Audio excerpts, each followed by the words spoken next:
Good morning everyone, কেমন আছো সবাই? চলো আজকে দিনটা শুরু হোক আমার রাধা গোবিন্দর নাম নিয়ে। বন্ধুরা, সকালবেলা সমস্ত বাসি কাজকর্ম সেরে চলো চলে এসেছি টিফিন বানাতে। আজকের টিফিনে হচ্ছে, যেহেতু দিনটা একটু স্পেশাল, তাই সকালবেলা বাবা বলে দিয়েছে যে সারা দিনটা একটু আনন্দ করে কাটা, তাই হচ্ছে ময়দার পরোটা আর আলুর তরকারি। বন্ধুরা, টিফিন বানিয়ে চলে গিয়েছিলাম স্টেশনে, কারণ বাবা ফোন করে বলেছিল যে একটা আর্জেন্ট কাজ এসে গেছে, তোদেরকে এখনই স্টেশনে যেতে হবে। তা যথারীতি ভাই আর আমি চলে গিয়েছিলাম কৃষ্ণনগর স্টেশনে। কাজ মিটিয়ে বাড়ি চলে এসেছি। বাড়িতে এসে বিরিয়ানি বানিয়ে ফেলেছি, কারণ বিরিয়ানিটা আজকে আমার বানানোর কথা ছিল, দিদি আবদার করেছিল। বন্ধুরা, জন্মদিনের আজকের আয়োজন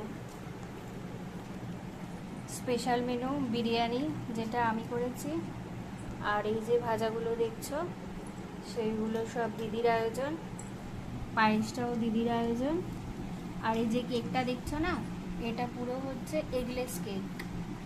যারা মনে করছো যে বৈদিক নিয়মে যারা পালন করো আর কি, তাদের জন্য কিন্তু এই কেকটা পারফেক্ট।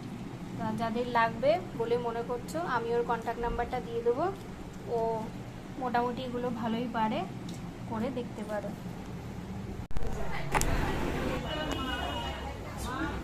নিয়ে চলে গিয়েছিলাম মায়ের মন্দিরে, সেটা হচ্ছে আমাদের কৃষ্ণনগরে আনন্দময়ী মায়ের মন্দির। এই মন্দিরে আমি সপ্তাহে একদিন হলেও যাই, এখানে যেতে আমার ভীষণ ভালো লাগে।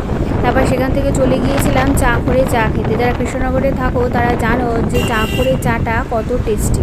তা ভাই আমাকে মাঝে মধ্যেই বলে যে আজকে চাটা তুই খাওয়াবি, কিন্তু আজকে একটা মিরাকেল ঘটে গেছে। ও আমাকে বলেছে যেহেতু তোর জন্মদিন, তাই জন্মদিনে আমার তরফ থেকে তো কিছু একটা ট্রিট দিতে হবে, চল আজকের চাটা আমিই খাওয়াবো।